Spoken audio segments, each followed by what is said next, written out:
जोशी बुवा यांनी दत्त जयंतीच्या उत्सवात श्री गुरुचरित्राचे पारायण सुरू केले होते. पारायण काळात स्वामींनी आपल्या घरी भोजनाला यावे म्हणून जोशी बुवा स्वामींना विनंती करण्यासाठी येतात. आम्ही 4थ्या दिवशी येऊ असे स्वामी त्यांना सांगतात आणि त्यानंतर बरोबर 4थ्या दिवशी स्वामी जोशी बुवांच्या घरी जेवणास गेले.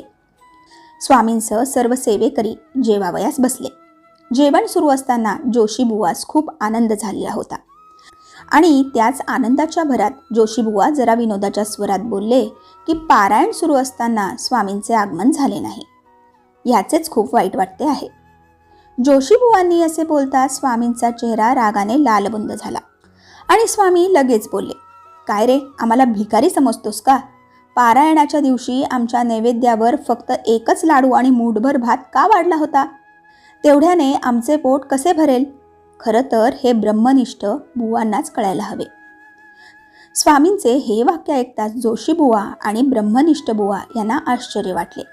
जेवण झाल्यानंतर उभयतांनी चौकशी केली आणि त्यात असे समजले की पारायण सुरू असताना दररोज स्वामींना नैवेद्य दाखविला जात असे आणि त्या दिवशी सुंदराबाईने स्वामींच्या नैवेद्यात फक्त एक लाडू आणि मूठभर भातच वाढला होता.